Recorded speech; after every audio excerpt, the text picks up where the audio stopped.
What's up, Ragin Nation? How's it going? This is Alex, and you're watching the TF Movie Show. This is just web series. We're talking about the Transformers live-action movie franchise. This is episode number 19, and in this episode, we're going to talk a little bit more about the Bumblebee panel, or rather, what was revealed at the Bumblebee panel at San Diego Comic-Con 2 weekends ago. And I'm really not done talking about this because I got to talk about the reaction to this little piece of information that really drove the fans into a frenzy. Now, I don't want to say frenzy, I mean, no pun intended, but frenzy is kind of a little bit over the top. I would say drove the fans a little bit in the opposite direction. And what I mean by that is that everything that Travis Knight explained to us sounded really positive. I mean, it really did, and it still does, because he's very passionate about Transformers. He's passionate about telling a really great story. He's very passionate about making a better film than the previous sequels, and also very passionate about Transformers in general because he was an 80s kid. He grew up with the toys. He grew up watching the cartoons, and he knows about the lore. And that in itself makes me feel very confident about this film because we have a better director than Michael Bay telling the story, because he's more focused on really making a much better story or a storytelling experience for a Transformers film. So I'm very, very happy about that. However, he did reveal a little piece of information that really took the fans away from all this positive stuff that he was mentioning about how he's going to make this film. And that was that this is not Starscream, or this is no longer Starscream anymore. I mean, maybe it never even was Starscream, but in my eyes, that's Starscream. In a lot of fans' eyes, that's Starscream. And you know what the crazy thing about all this is that fans are kind of like ex-girlfriends. And what I mean is that you can say all these wonderful things, do all these wonderful things to make fans happy, make your girlfriend happy. And then once you do one little thing, just this tiny little thing, all that's forgotten, and then you'll get crucified for that. Or rather, they'll break up with you. That is what's going on right here. Because Travis Knight said a lot of wonderful things, and then he said that that's not Starscream. And then suddenly all this stuff is out the door. All this great stuff he mentioned is suddenly forgotten, and then Blitzwing is now the reason for all of that. He's now Blitzwing. And this is something that fans are very not happy about. I can't say that I'm not happy, but I can't also say that I am happy. I will say that this was a bit of a shock to me, because that's clearly Starscream. He looks like Starscream. The colors are like Starscream. He looks exactly, or like mostly like the way he did in G1. After all, they're trying to give us a G1S story. But that's not Starscream. How can it not be Starscream? This is Starscream that we know from the live-action universe from Michael Bay. That's Starscream. And in a way, that means that this cannot be Starscream. And it makes complete sense. But why make him look like Starscream if he's not Starscream? I read a comment in episode number 17 where I was talking about the San Diego Comic-Con Bumblebee panel. A lot of people were saying that that's like a slap in the face to the G1 fans, or the fans that have been wanting or been really, really hopeful for this film to be a great Transformers film, the film that we've been waiting for. It's a slap in the face. And, you know, I agree with that. It actually kind of is a slap in the face to the fans who have been really supporting this idea that this could be a great movie and that they would give this movie a chance, give this reboot a chance. It's a slap in the face. And I'm going to have to say that it is. I mean, I don't think it's a slap in the face just because I'm a bit more open-minded, but I will say that I will agree, and I understand how fans feel after he said that that's not Starscream, it's Blitzwing. And the reaction to that was not enthusiastic. I mean, nobody went boo or anything like that, but they just didn't clap. They didn't cheer like they cheered in the other previous, in the comments that he was saying about what he's going to bring to the table during the panel. A lot of people were excited about his vision. But once they mentioned that that's not Starscream, it's Blitzwing, they stayed silent. Nothing to say there. And then we know that Transformers fans are very passionate. Star Wars fans are passionate. DC fans are passionate. Transformers fans are passionate. And by passionate, I mean very vocal. I read the comments section on episode 17. Our fans are not happy. Fans are really not happy about that not being Starscream. Because, in a way, this is a reboot. Hasbro doesn't want to admit that it's a reboot. I mean, they will admit it's a reboot after it becomes a huge success. But they don't want to admit that it's now a reboot. Just because, I mean, reboot's a very ugly term in what is now the franchise film industry. People don't like this, like reboots, right? So they don't want to say it's a reboot. I mean, it's a reboot. Come on now. So having this change, you know, when they're already rebooting it is, I mean, changing a name just really brings it back to the realm of name slapping, and fans hate name slapping. I mean, if that character looks like this, why is it named this? You know what I'm saying? You know, if this character is a vehicle, I mean, is a helicopter, why did they name it Blackout and not Vortex? You know what I'm saying? Okay, fine. It's a brand new character, and we're happy with that. We accept it. But it does have a bit of justification, and that's why I have mixed feelings about this right now. The justification is that this is still part of Michael Bay's universe. And because of that, you can't have Starscream looking like this when he looks like that. It just can't. But then, you know, some would argue that, well, what about Barricade? I mean, he looks like that in Transformers: The Last Night, but in the previous films, he looked like this. Well, he still transforms into a Ford Mustang police car, and he generally looked the same other than his head, so that's still Barricade, so that's justifiable. And with all the other characters that have had completely different modes and bodies, they still retain the same head. You know what I'm saying? That's still Bumblebee after so many changes. That's still Optimus Prime after so many changes. That's still Megatron after so many changes. This looks like Starscream from G1, and this is Starscream from the Michael Bay universe, but they're two completely different characters. Okay? So that's why I understand why they cannot make this guy Starscream. Because how does a character that looks like this scan something else, like an alt mode, a completely different alt mode, and then suddenly look like a completely different character? I don't think that is possible in this movie world logistically. So that's their justification behind that. And then, so how do they go about making the change? They name slap, something that we've seen many times before in the past, something we're not very happy about. And then they call him Blitzwing. So in a logistical sense, it makes sense why they have to do that. In a kind of Transformers fan sense, it feels like they wanted to give us a G1 looking Starscream because they wanted to put that look in the movie so that it would get us all excited. But unfortunately, they couldn't name him Starscream, and that's what they had to deal with. They just couldn't name him Starscream. If they wanted to name him Starscream, they had to give him this bug head, that bug head that we've seen before. But that would be just completely butchering the design. So I think that what they did, I won't say that it's the right thing, but I think it's the best thing they could come up with, and that is give him the name of another G1 character. And you know what the crazy thing about all this is that Blitzwing could have appeared in Transformers Dark of the Moon. In a very early concept, Shockwave was named Blitzwing from Joss Neezy's design. And then here's more evidence of that, and that is Blitzwing, also known as Shockwave, or what is now known as Shockwave in Dark of the Moon, is riding Colossus, the Driller. So, you know, this is clearly a case of Hasbro / Paramount Pictures doing that name slapping. Okay, maybe not so much Hasbro, but more Paramount Pictures doing that name slapping. And that's Shockwave. I mean, why name him Blitzwing in the first place if that is Shockwave? And that could have happened. That could have, the same thing that we're seeing with Starscream becoming Blitzwing could have happened in Dark of the Moon, where they give us Shockwave's design and then name him Blitzwing, which is absolutely silly. This is silly. Giving us Starscream's design and then naming him Blitzwing.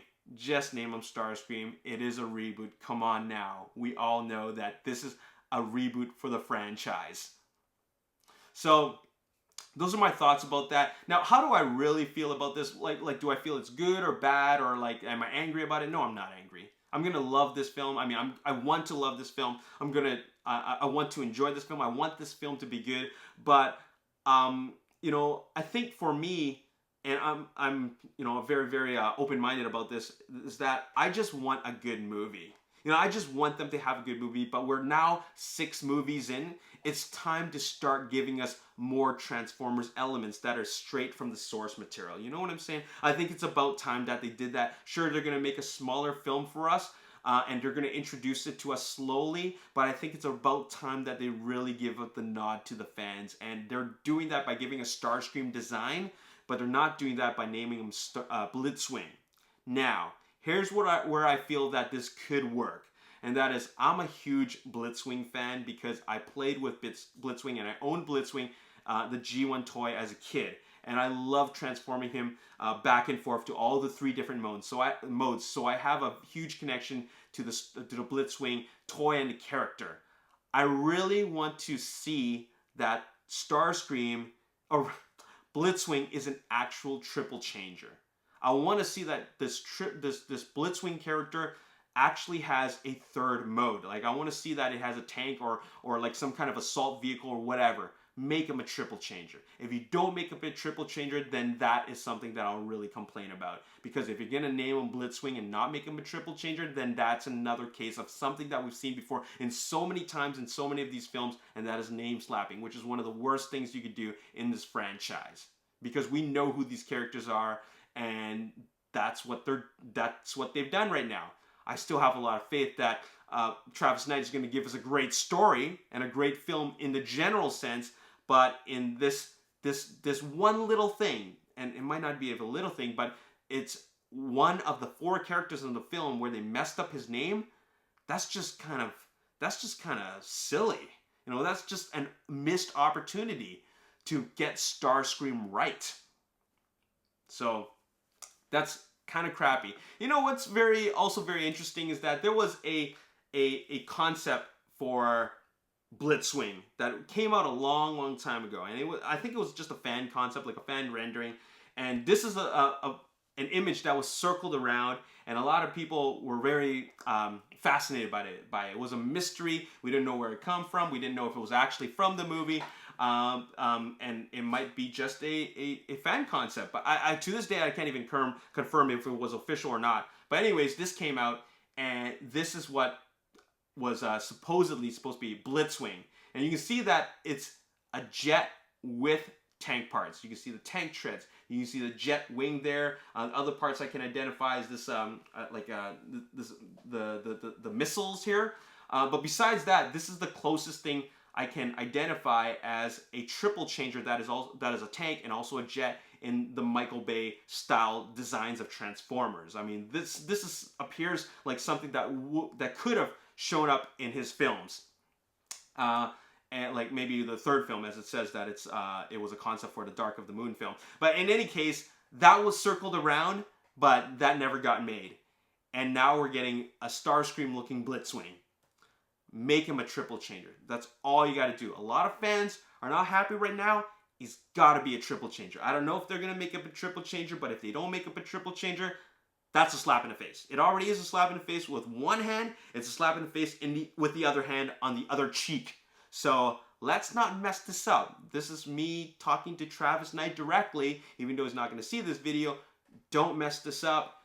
If you do, then it doesn't mean the movie's going to suck entirely, but it's just a huge missed opportunity for you to get things right. And I'm just thinking, you got Shatter and Dropkick as a triple changer. Maybe the theme of the Decepticons is a triple changer, and this will all be better by making Blitzwing an actual triple changer that looks like Starscream. But anyways, those are my thoughts about this whole Blitzwing Starscream fiasco. And it's just something that, like I said before, is that it just took away from everything. It's just something that it really is a slap in the face of the fans, because you say all these wonderful things, and then suddenly you do this thing, and then really all that stuff is all forgotten. I mean, I'm gonna be okay with it. I'm gonna do my best to enjoy the film, but I'm not gonna go into this film. I'm not gonna go into this film thinking like, oh, this is a crappy film just because they screwed up Starscream. I'm not gonna go into that. But I would like to see a little bit more a trueness and honesty to the source material. I would like to see that because it hasn't been that, and it's been on a decline since the first film in 2007. So let's just get that right. So that's all I gotta say. Anyways, I want to end off by answering 2 questions from Ragin Nation member Cisco Lobos. And he says, I'm curious to know if you think Paramount will continue the Bay timeline or engage with a whole new revival of the franchise. And that's a very good question, actually. And it's something that I briefly answered before. And that is, not only do I not know, but I can give you a reason why it can go one way or the other. First of all, Bumblebee needs to be a huge success. It needs to be a huge success before this decision can even be made. And by success, I mean $500 million. So like, or close to $500 million. So close to $500 million. If it has that kind of box office return, then they can start thinking about, do we want to take this in to the next level by having another solo film in this direction, in Travis Knight's direction, or we're going to continue where The Last Knight left off and have Unicron continue to grow from underground. All right, which one are they going to do? Well, I feel that if the reception is really, really enthusiastic and positive about Travis Knight's vision, then I think that they're really going to go more towards Travis Knight's vision instead of continuing with where they left off with Transformers The Last Knight. That's what I honestly believe. I believe that they're, by having a positive reception both in box office and critical and also fan reception, it'll make Paramount believe that Bumblebee is what they've been waiting for, and it's what they've always wanted. So therefore, let's give them more of what they want. But also, there are fans of Michael Bay's vision, and they want to see that Unicron story. I don't know if Paramount even has that in their books anymore, just because of how the reception was for Transformers Last Night. It feels like they want to go in a different direction. And if Bumblebee is a huge success, then that will solidify that. So I think they're more going towards the Travis Knight's vision than Michael Bay's vision at this point from now on. I want to answer your second question. I don't know how I feel about the Bumblebee film. I feel like it was the wrong character. The timeline for me, at least, doesn't make any sense. I don't know if you can shed some light on that. Well, I don't know if I can shed some light on it, but I will give you my honest opinion about why they chose Bumblebee. It was either going to be Bumblebee or Optimus Prime. One or the other. But I don't think it was going to be any other character unless they tested out those characters first. And between the two, I think it made way more sense to give Bumblebee his solo film first. And the reason why I think that is because even though there are a lot of fans that are not a fan of Michael Bay's version of Bumblebee, which is not talking and then just acting the way he acts like he's been acting in the last 5 films, it is something that a lot of younger fans still connect with. And younger fans, or children, are the future. They're a future for a lot of things, and they're the future for films. And by films, I mean audiences. Because they want to make a film that appeals to a more general and wider audience. That means not just adults, but also kids. And they want parents to take their kids as well. And while that is a very, very, very commercialized reason, this still is a business at the end of the day. Making movies is a business. They're there to make box office dollars, and they need to do that by appealing to the masses. And by appealing to the masses, appealing to more kids. Look at the box office results from Disney Pixar films. A lot of the demographic is made up of kids and families, parents taking their kids. But they're still finding that balance there, because they got the G1 aspects that'll please the G1 fans. They have a slight continuation of Michael Bay's vision, but at the same time, they're also trying something new that'll appeal to the wider audiences. So that's why they decided to go with Bumblebee. Whether you like it or not, Bumblebee is a smart choice for Paramount Pictures. It really is, for them to really get Transformers back on its feet. Bumblebee was a character that connected with humans in G1. And that was a character that if he didn't exist, Transformers would not be the same in G1. So Michael Bay's vision might not be your favorite, but Travis Knight can really bring back Bumblebee to his G1 roots, and I think it'll be a version of Bumblebee that we will like more than what we saw in the previous 5 films. That's what I truly believe. And as for the timeline, they just want to bring it back to G1. I think it makes a lot of sense to bring it back to G1. As I explained in episode 18, he's got amnesia, so he's forgotten everything that's happened. The battles in World War II, the spy missions from with MI6, all that's been forgotten, doesn't exist. It's wiped with a clean slate, and now we have this gentle Bumblebee that's going to appear in 1989. So that's what's happening. And my question for you specifically is, what character would you have picked? With everything that has happened in the past, in the last 10 years, what character would you have picked to have a solo film that people would actually want to see and connect with? I can't think of a single character except for a Bumblebee film, an Optimus Prime film, and a Megatron Origins film. That's the only thing I can think of. But besides that, I don't think there's any other film that we could get. You could have an Ironhide film, but I don't think anybody really connected with Ironhide. I felt that a lot of people liked Ironhide, but all we were given for Ironhide as a character was that he's a warrior, but that's it. You know, they don't give us much details on that. At least Bumblebee, we still know a lot about him, and he has a very fascinating history according to this new comic series where he's a spy, and also the missions that he carried out in World War II. So there's a lot of history there. Same with Optimus Prime. So I would like to explore more of that, and that's why I think that Bumblebee is the right choice. So there you have it. Anyways, let me know your thoughts about Blitzwing. How do you really feel about this whole Blitzwing name slapping? Let me know your thoughts in the comment section below. And we got a lot more stuff to talk about, so make sure you subscribe to this YouTube channel. Like this video if you enjoyed it. Follow me on Twitter, Instagram, and Facebook. And there you have it. All right, I'll see you in the next episode. I didn't do my traditional closing because I messed it up, but I will see you next time. Hope you enjoyed this video, and peace.